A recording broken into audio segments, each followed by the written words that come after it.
Meu coração parou. Meu corpo ficou ali, no chão quente e cheio de poeira de Jerusalém. E o que eu vi do outro lado, o que eu ouvi, o que Jesus me mostrou, mudou completamente a minha vida. E talvez mude a sua também. Principalmente se você é cristão e acha que está tudo bem. Porque eu vou te contar exatamente como foi que eu vi o arrebatamento acontecendo. Eu vi com os meus olhos espirituais. Eu vi o ano. Eu vi os que subiram. E vi os que ficaram. E vou te dizer a verdade que mais doeu. Muitos ficaram por causa de pecados que eles mesmos achavam bobos. Mas antes de chegar nessa parte, que eu sei que é a que mexe com todo mundo, eu preciso te contar como tudo começou. Meu nome é Elias Benaviran. Eu sou brasileiro, mas de origem israelense. Meus avós vieram de Haifa para o Brasil na década de 60, fugindo de conflitos internos da região. Cresci ouvindo histórias sobre a Terra Santa, sobre o Mar da Galileia, sobre Jerusalém. Meu avô sempre dizia: Elias, você carrega Israel no sangue. Um dia Deus vai te chamar de volta para lá. Eu ria, achava bonito, poético, mas não acreditava que isso ia realmente acontecer. Mas aconteceu. Aos 25 anos, eu já servia como missionário, viajando por lugares carentes no Brasil. Mas meu coração queimava por Israel. Não era nacionalismo, não era família, não era cultura. Era algo espiritual que eu não sabia explicar. Em 2024, depois de meses orando, jejuando e buscando direção, eu senti claramente Deus me dizendo: volte para casa. E eu fui. Cheguei em Tel Aviv numa madrugada fria. O cheiro do ar era diferente, a sensação era diferente. Parecia que eu tinha pisado num lugar onde o céu estava mais perto. E ali começou a minha missão. Eu servia em Jerusalém, ajudando um pequeno grupo de jovens messiânicos, judeus que creram em Jesus. E também fazendo evangelismo nas ruas, distribuindo comida, ajudando refugiados africanos, conversando com turistas e sempre falando do amor de Yeshua. Mas quanto mais eu falava de Jesus, mais eu sentia uma guerra espiritual crescendo ao meu redor. Ataques, opressões, sonhos perturbadores. Eu sabia que estava mexendo com a coisa certa, e isso incomodava o reino das trevas. No dia 11 de setembro de 2025, eu lembro desse dia como se estivesse acontecendo agora. Eu e um grupo pequeno fomos para uma região perto do Monte das Oliveiras, onde muitas vezes ficávamos para orar. Estava quente, muito quente. O sol parecia queimar até os ossos. Mas o que eu sentia dentro de mim queimava mais ainda, um peso por vidas, uma urgência, como se algo gigantesco estivesse prestes a acontecer no mundo espiritual. Começamos a orar, e enquanto eu orava, minhas mãos começaram a tremer, meu coração disparou, senti uma pressão no peito, mas continuei. O líder do grupo, um israelense chamado Misha, colocou a mão no meu ombro e disse: Elias, algo está acontecendo com você.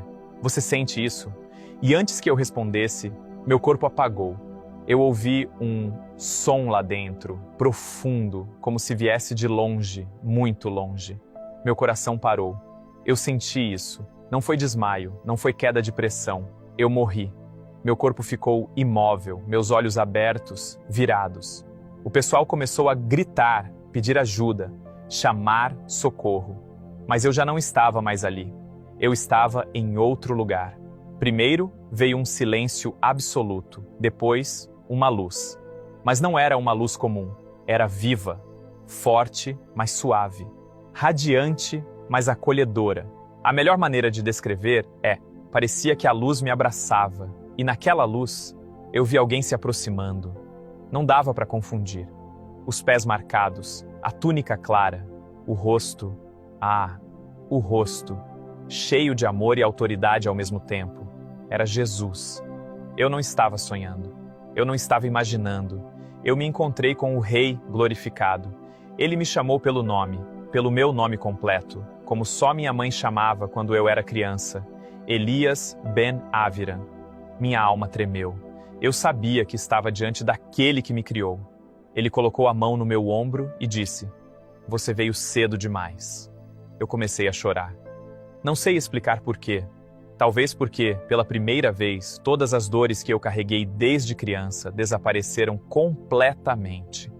Ali, nenhum medo existia, nenhuma culpa, nenhuma dúvida. E então Jesus olhou para cima, como se enxergasse algo além do que eu via, e disse: Eu vou te mostrar o que está por vir. Quando ele disse isso, eu senti meu espírito ser puxado, como se uma força me levantasse do chão. De repente, eu não estava mais naquele lugar de luz. Eu estava sobre a terra, como se estivesse olhando tudo de cima. E foi então que eu vi o arrebatamento. E eu vi o ano 2026. Meu corpo espiritual tremeu. Eu não conseguia falar nada, só observar. E ele me disse algo que destruiu meu coração. Muitos dos meus não subirão, não porque não me amam, mas porque não largaram pecados que acharam pequenos. Quando ele disse isso, eu senti uma dor profunda. Era como se eu pudesse sentir o coração de Jesus chorando. E então a visão começou. A primeira coisa que eu senti quando a visão começou foi uma espécie de vibração no ar. Não era som, não era vento. Era como se o mundo inteiro estivesse prendendo a respiração. Jesus ficou ao meu lado e eu não conseguia olhar diretamente para ele por muito tempo. Não por medo, mas por causa da glória. Era como tentar olhar para o sol muito de perto. Era lindo e insuportável ao mesmo tempo. De repente, a terra apareceu diante de mim, como se eu estivesse a quilômetros de altura. Eu via cidades, continentes, luzes, sombras. Eu via tudo ao mesmo tempo, como se cada lugar estivesse a 1 centímetro dos meus olhos. E então, a visão começou a se aproximar, focando em diferentes partes do mundo. Primeiro eu vi igrejas, muitas, em países diferentes, em línguas diferentes. Igrejas grandes, pequenas, simples, modernas, tradicionais. Algumas cheias, outras vazias. Mas o que me chocou foi o que eu vi dentro delas. Havia pessoas que louvavam de mãos levantadas, com lágrimas caindo, cantando com todo o coração, mas seus pés estavam presos por pequenas correntes negras, pequenas mesmo, finas, quase invisíveis, como fios de costura escuros. E Jesus me disse: esses são os pecados pequenos que eles não quiseram soltar. Eu perguntei, mesmo sem abrir a boca: pecados pequenos, como quais? E então comecei a ver. Alguns estavam presos por correntes feitas de ressentimento, mágoas guardadas, pequenas feridas que eles nunca largaram. Outros estavam presos por mentira branca, coisas que eles achavam inofensivas. Outros por vícios secretos na internet. Outros por orgulho. Outros por falta de perdão. Outros por superficialidade espiritual. E Jesus continuou: muitos sabem que eu os amo, mas não quiseram me entregar esses detalhes. Pequenas brechas se tornam grandes cadeias. Aquela frase bateu no meu espírito como um trovão silencioso. Enquanto ele falava, a visão mudou novamente. Agora eu estava vendo o céu físico mesmo, azul, cheio de nuvens. E algo começou a acontecer. De repente, o céu se abriu. Não como um rasgo violento, era como uma porta luminosa se abrindo em silêncio. E então, aconteceu. Eu ouvi um som que nunca vou conseguir imitar ou reproduzir. Era como uma trombeta, mas não de metal, não feita por mãos humanas. Era um som vivo, um som que parecia chamar, acordar, despertar algo que estava adormecido desde a criação. E quando o som ecoou pela terra, eu vi corpos transformando-se em luz, vi pessoas sendo erguidas no ar, vi outras desaparecendo num piscar de olhos, como se tivessem sido puxadas por uma força irresistível do céu. A visão mostrava tudo em sequência, como se eu estivesse assistindo milhares de lugares diferentes ao mesmo tempo. Casas, escolas, ruas, aeroportos, igrejas. E então começou a parte mais dolorosa. Eu vi pessoas ajoelhadas, batendo no peito, gritando, chorando, porque os familiares delas sumiram. E elas ficaram. Vi líderes cristãos ficando. Vi pregadores ficando. Vi jovens que tinham paixão por Jesus, mas estavam com aquelas correntes espirituais nos pés. A visão se aproximou de uma mulher jovem, talvez uns 30 anos. Ela estava dentro de uma igreja, cantando alto, de olhos fechados. Quando o arrebatamento aconteceu, todos ao redor dela desapareceram, mas ela ficou. O rosto dela se transformou em uma expressão de horror tão profunda que eu senti meu espírito estremecer. E Jesus me disse: ela me ama, mas nunca liberou perdão para sua irmã. A dor que senti não era só minha, era como se eu estivesse sentindo a dor dele. Era como se o coração de Jesus estivesse partido ao ver seus filhos ficando para trás, não por rebeldia, mas por descuido, por orgulho, por coisas simples. A visão se afastou e eu vi o globo terrestre mais uma vez. E então Jesus disse: agora eu vou te mostrar o que você perguntou no seu coração. Na mesma hora, eu soube do que ele estava falando, do ano. Eu nunca tinha dito isso em voz alta, mas no momento em que meu espírito viu o arrebatamento, a única pergunta que meu coração tinha feito foi: quando? A visão mudou, e diante de mim apareceu algo como uma grande linha do tempo, como uma faixa luminosa, cheia de marcas, símbolos, datas. Era como se eu visse a história humana inteira comprimida em poucos metros. E então, um ponto começou a brilhar mais forte. Um ponto específico. Eu olhei e vi. 2026. As letras brilhavam como fogo vivo. Era impossível não entender. Meu corpo espiritual congelou. Eu senti como se tudo dentro de mim tivesse sido sacudido ao mesmo tempo. Eu não consegui falar, mas Jesus respondeu mesmo assim: isso é o que está determinado, se meu povo permanecer como está. Aquelas palavras me cortaram por dentro. Se permanecer como está. Não era uma sentença absoluta. Era um alerta, um aviso. A visão continuou, mas eu não conseguia parar de olhar aquilo. O ano, a urgência, a responsabilidade. Então Jesus tocou meu ombro novamente e disse: eu te trouxe aqui porque você precisa avisá-los, para que muitos não fiquem por causa de correntes que eles podem quebrar agora. E naquele instante, o cenário ao redor começou a mudar de novo. Eu não sabia que o que viria a seguir seria ainda mais intenso. Eu não sabia que o que viria a seguir seria ainda mais intenso, porque até aquele momento eu tinha visto o arrebatamento acontecendo. Aquilo que todo cristão fala, discute, debate. Mas o que Jesus me mostrou depois foi o que acontece logo após. A visão me puxou para baixo, como se eu estivesse descendo novamente em direção à terra. Eu vi as ruas, as casas, os prédios, as pessoas correndo em desespero, gritando. Vi carros batendo porque motoristas desapareceram. Vi aviões caindo porque pilotos sumiram no ar. Mas, mais do que caos, eu vi confusão espiritual. Vi pessoas correndo para igrejas, completamente desesperadas. Mas muitas dessas igrejas estavam vazias. Não porque todo mundo subiu, mas porque muitos líderes não queriam abrir as portas. Estavam escondidos, com medo, atordoados, sem entender o que tinham feito de errado. Eu vi um pastor sentado no chão da própria igreja, chorando com a camisa suada, repetindo: eu preguei, Senhor, eu preguei, porque eu fiquei. E Jesus me disse: ele pregou sobre mim, mas vivia para ele. Aquela frase caiu como uma espada no meu espírito. A visão então mudou de novo. Agora eu estava vendo jovens, muitos jovens. A maioria deles tinha crescido na igreja, frequentado células, retiros, congressos. Sabiam versículos, cantavam louvores, falavam de Jesus nas redes sociais. Alguns até faziam mission trips, viagens evangelísticas. Mas eles ficaram, e eu perguntei dentro de mim: mas por quê? Eles acreditavam em ti. E Jesus respondeu: eles me amavam, mas dividiam o coração com o mundo. Nunca deixaram-me ser Senhor. Eu via jovens chorando, olhando para o céu, chamando o nome de Jesus, mas já era tarde. A expressão deles misturava desespero, arrependimento e incredulidade, como se eles dissessem: não, não pode ser. Eu estava quase lá, eu estava tentando.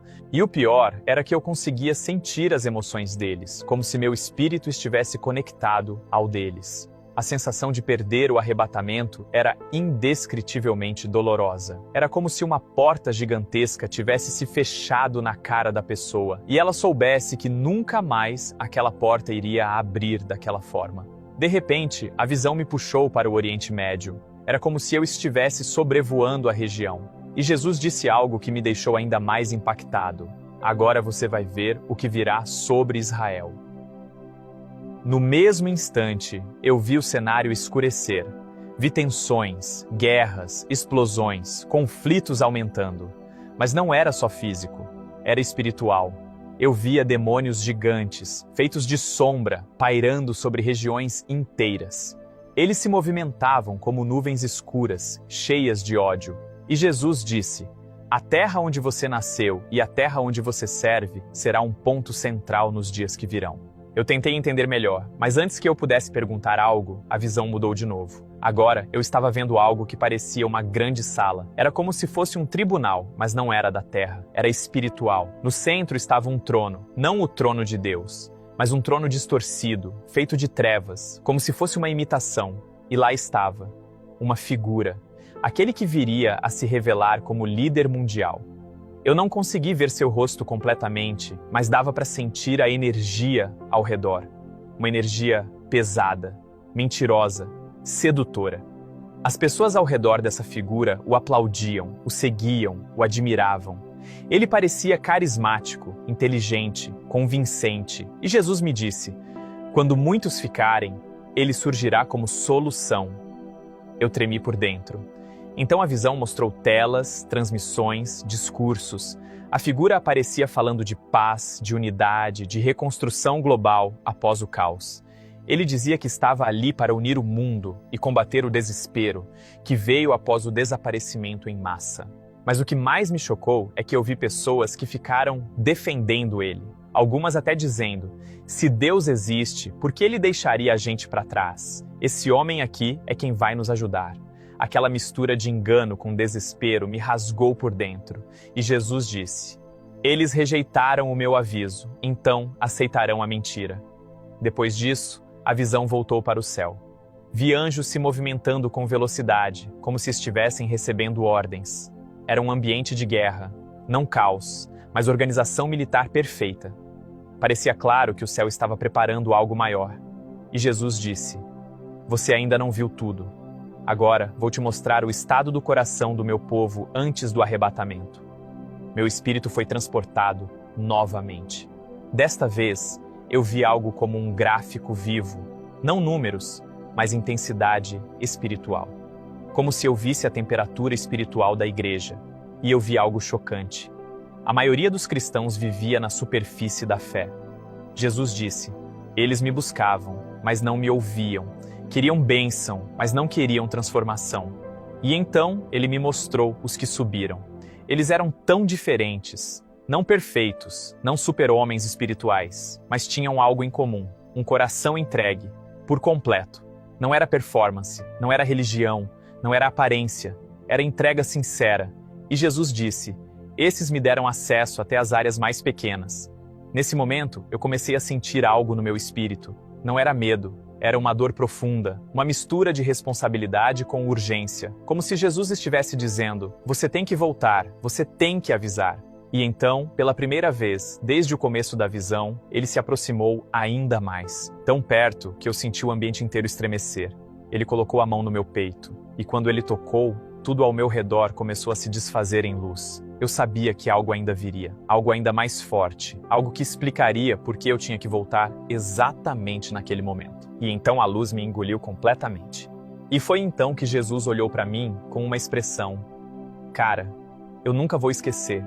Não era raiva, não era dureza, mas era um misto de tristeza e urgência, como alguém que sabe que o tempo está acabando.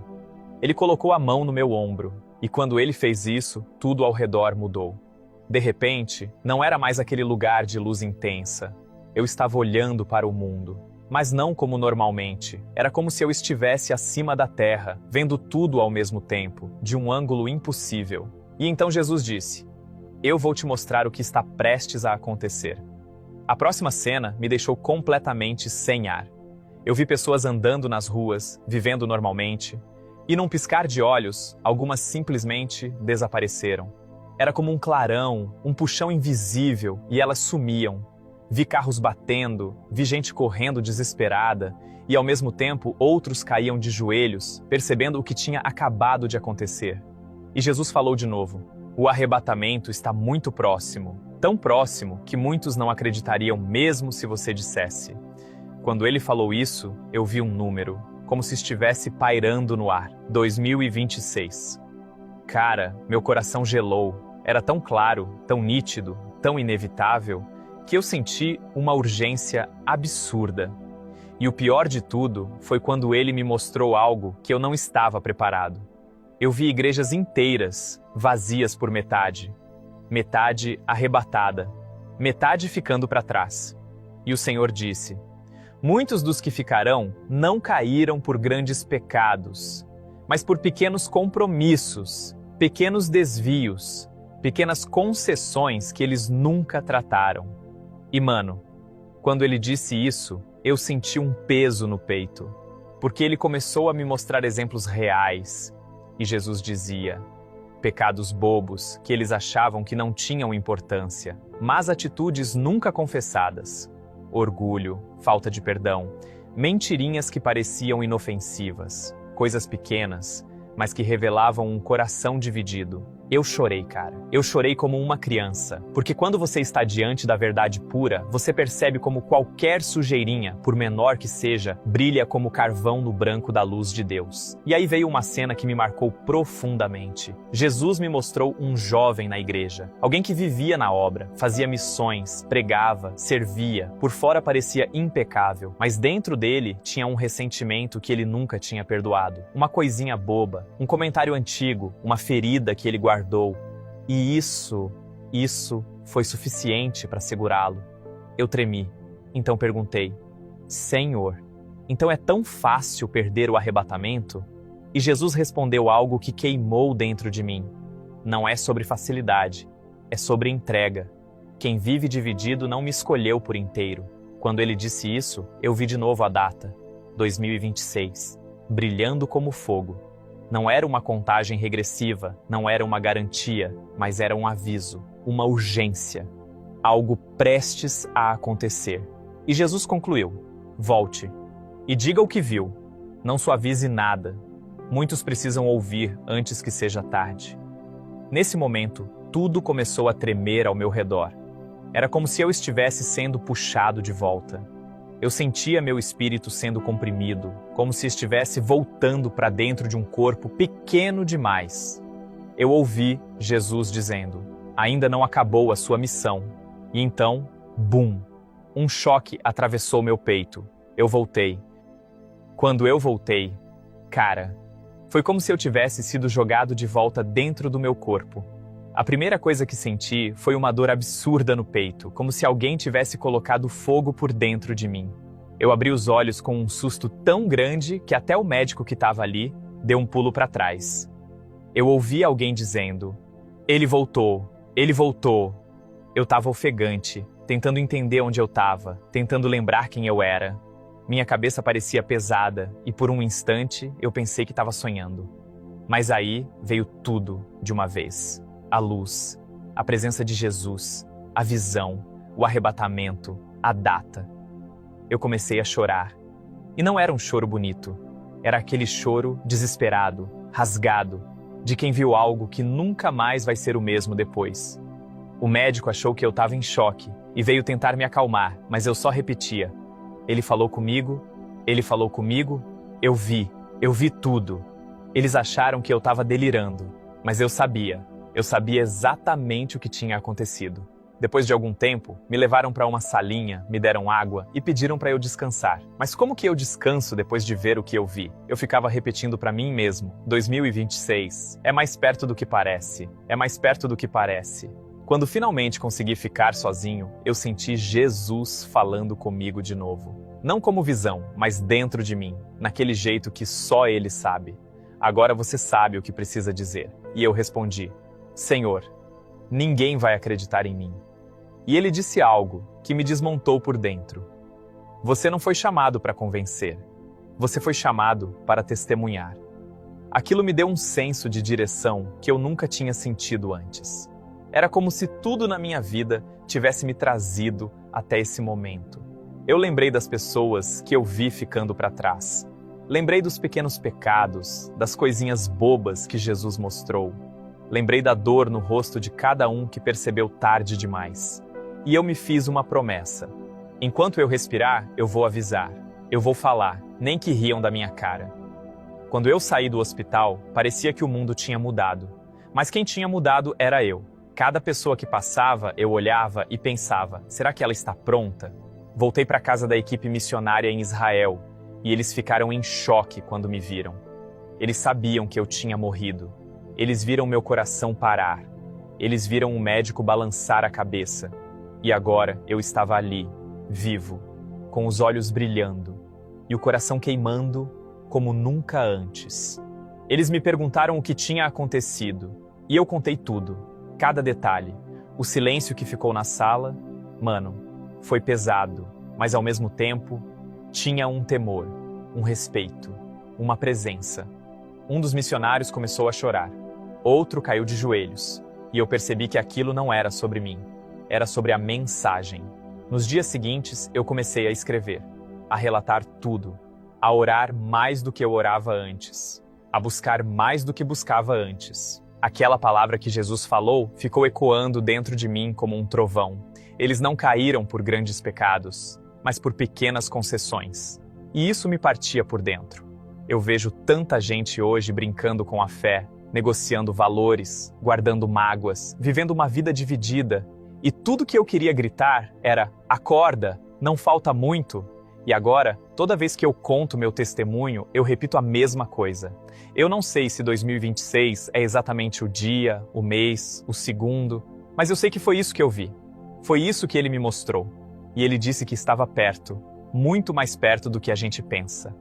Desde aquele dia, nada mais na minha vida importa mais do que isso. Avisar, despertar, chamar, alertar. Não para causar medo, mas porque eu vi o que vem depois. E eu não desejo aquilo nem para o meu pior inimigo. Eu morri naquela missão em Israel, mas também renasci ali. Voltei com um propósito que não dá para ignorar. E se eu tô vivo hoje, se eu estou contando isso agora, é porque Jesus ainda está dando tempo. Pouco tempo, mas tempo. E enquanto ele permitir que eu respire, eu vou falar. Porque o que eu vi, ninguém deveria ver depois que for tarde demais.